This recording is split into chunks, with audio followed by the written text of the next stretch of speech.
Hey guys, welcome back to the channel. So we're going to do a little weekly update like we usually do. As always, if you guys got questions or comments, let me know. I've got new stuff we're working on, old stuff, some of the same stuff you've seen before if you've been watching our videos. By all means, if you got comments or questions, let me know. And the comments or questions from the past week or two, I'm going to try to address a lot of those.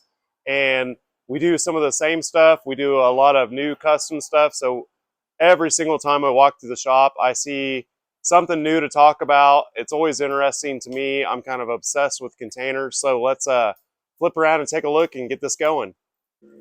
So it's been raining all day. I think all night. I think areas of Wichita that flood are like getting flooded at this point, but it's been raining all day. I look at the radar and it's just going to keep raining all day. So it's cloudy, rainy. So we're going to stick inside the shop today. There's a little 20-foot, I wouldn't call it an office, but we installed a walk door on it, and it's got a window and then a little solar fan. So we're doing a little touch-up paint on that for the customer, and then we're going to send that off. And then that's a 20-foot high cube. I think we're putting like a garage door in that. So you can see that 20-foot high cube is a foot taller. 20-foot high cube are not hard to get, but they're not common. So 20-foot standard height, which are 8'6" tall, are common. 40-foot high cube are common. 40-foot standard are uncommon. 20-foot high cube are uncommon. And then this is a 53-footer, which is, I wouldn't call them like uncommon, but like we just don't sell that many because freight on 53s is so high. But they are 6 inches wider. Check out my shorts. They're kind of interesting. The floors drop down. I mean, they're huge inside, but they're just so expensive to ship that a lot of times you can buy two 40-footers for less than a 53-footer. So we just don't sell that many of them unless you just need a 53-footer. But you can see it's a 40-foot container with two like 7-foot sections welded on each end. It's pretty cool.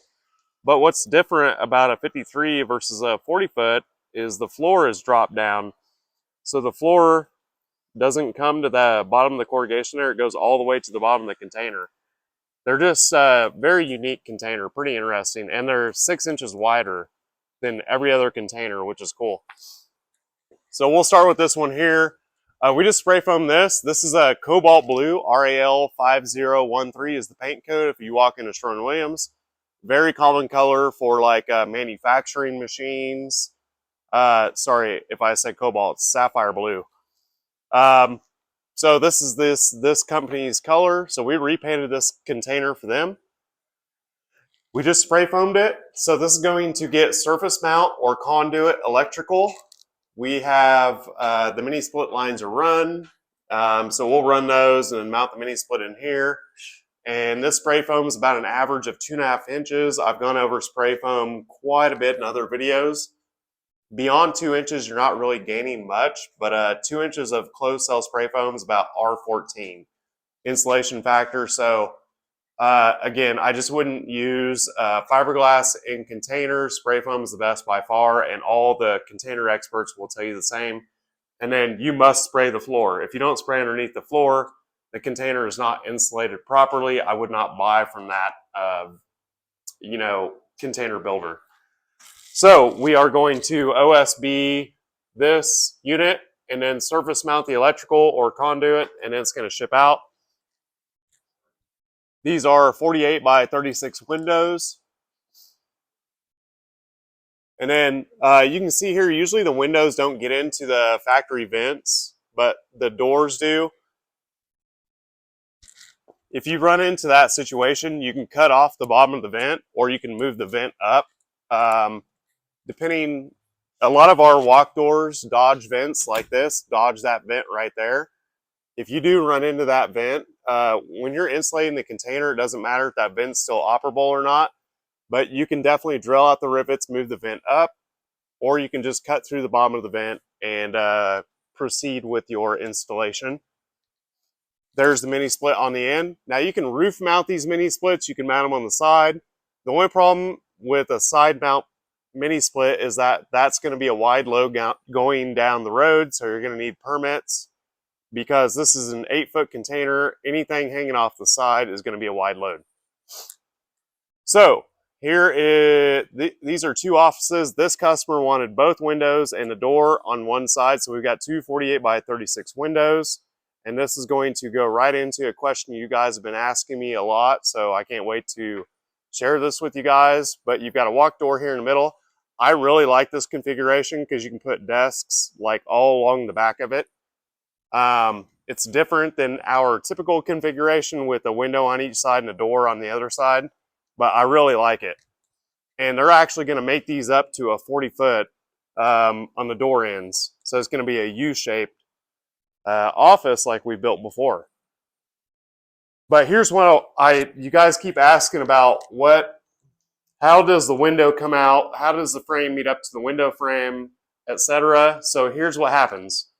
We build a 2x3 frame, and there's a square tube, that tube right there, on the top corner of the container. You meet the 2x3 frame with that square tube at the top corner, and then you just keep that frame plumb to the bottom, and that gaps this 2x3 frame off the corrugation about an inch or so on the inner runs of the corrugation. And yes, this is about 2.5 inches of foam. We don't need to fill the studs up. If you want to spend a lot of more time and money spraying a bunch of foam in here, that's up to you. We've got 2.5 inches, we're good. So if you meet that frame up with the interior of that corner post and plumb it, it's about an inch off the bottom of the container because of the way that top corner post is situated. So what happens if you have a 2x3 window frame? So this is getting into the nuts and bolts of what you guys have been asking about a lot, is how does this frame meet up to the window frame? What width of metal do you guys frame with? All of that. So this is a 2x3 window frame, and that fits virtually all of your common window manufacturers' windows. They fit inside of here without sticking out one way or the other. But if you set this frame, I'm going to go outside and show you guys that real quick. If you set the 2x3 window frame about an inch or 7/8 outside of the outer corrugation, when you set that interior frame, which is like a 2x3, plumb with that top post, these two frames will meet up perfectly like this. So then you install your window here, and then you case and then trim from there. And that leaves none of the window frame exposed, and you prime and paint this all really well. And so that gets these two items to meet up perfectly. So your window is right here, and then you're going to case up to the window and then trim around that. And this is OSB, beadboard, shiplap, whatever you want to use. We don't really use sheetrock. So I want to show you how those windows end up in this container here.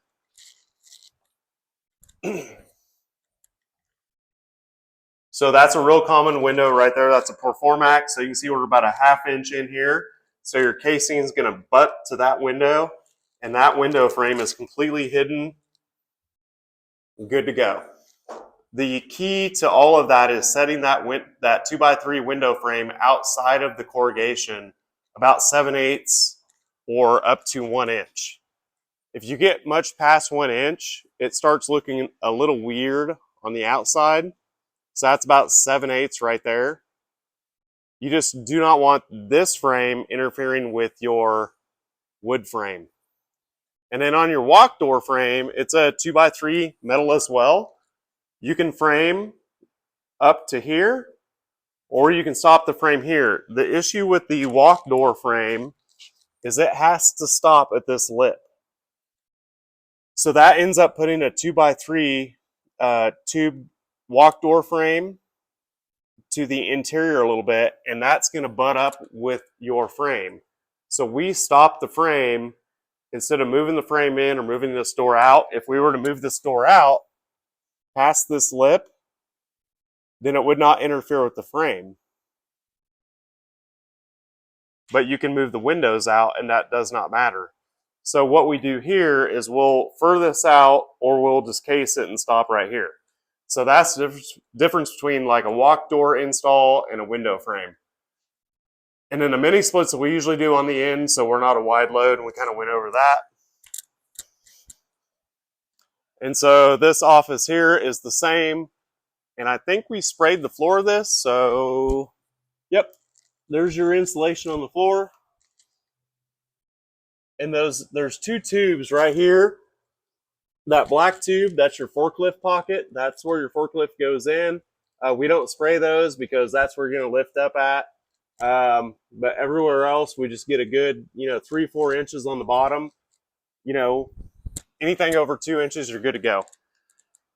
But if you buy a built container, you must make sure that the floor is sprayed and they're not using fiberglass insulation.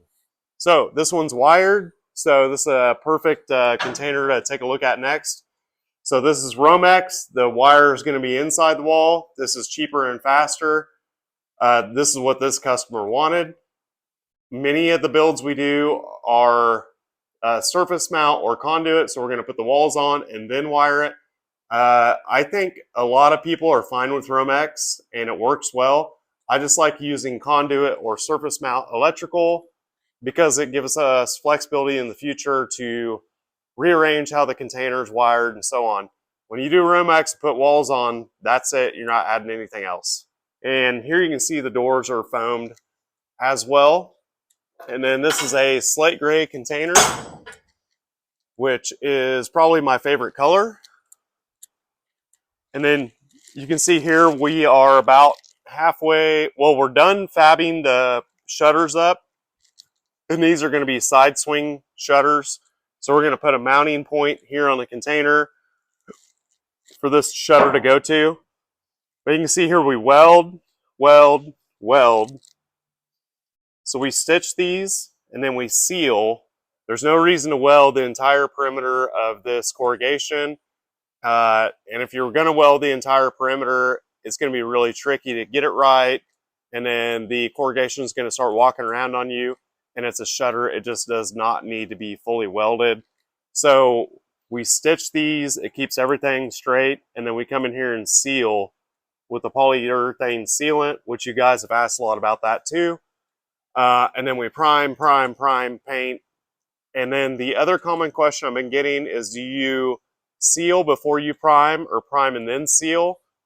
You can do either one. A good sealant is going to adhere to primer just as well as metal. So I would probably prime this and then seal it and then prime it again and then paint it. And then you're probably talking 2 coats of paint at that point. And then here are the hinges. And these are basically like a trailer style hinge. And these are kind of like my favorite hinge for side mount shutters. So any container modification you do, you're going to spend a lot of time priming, prepping, painting. The priming and metal prep and cutting and painting is so important to how the finish ends up looking. The other option on shutters is to make them swing up. So you do a couple of barrel hinges at the top and then a couple of shocks and then it pops up. Those take a little bit more time, and a lot of my customers, they just want a shutter, so we'll just do the side mount shutters like these, and they are happy with that. So here's this one. And what we like to do is get this corrugation, the outers lined up with the outers. So we're not going to build a shutter and have these corrugation, like a half corrugation off or the outers on the inners. That would look completely goofy. So we always make sure we line up the corrugation with the corrugation. And this piece of corrugation, I think it came from an ivory container, but we save those pieces of corrugation specifically for shutters. I've mentioned the Performax windows before, but these are a couple of like 48 by 60 Performax windows. Very happy with these windows. They have like an aluminum or stainless track. They slide a lot better. Menards sells these windows, but they sell a black window, and the black with the slate gray looks really good. So last thing I'll kind of show you guys for this week are shelves. Here is a shelf. So these are about 2 feet wide by about 5 feet tall. And this hook here hangs on the D-ring inside of the container. Unfortunately, all of these containers are now spray foamed, but inside of every container you have a D-ring, which is that little hoop, about every 3 feet. So those shelves hang on that, and then the weight you put on the shelf pushes out on the container. And so you put 2 1x12s or 2 2x12s right here, and that's a really nice shelf system, and it keeps everything off the floor of the container. So we also fab those up. You will see these on Amazon. They're not as nicely built and they're kind of expensive, but basically ours are about the same, usually a little bit wider. So we build those in-house, and so we sell those to a lot of local customers that are wanting shelves, and they're actually cheaper than the Amazon ones. So there you go. Like always, if you guys got comments, questions, let me know. And thanks for watching. We got a lot of really cool projects still coming. And I'm going to, next video, I'm going to go over the solar system that we just got installed. So stay tuned for that.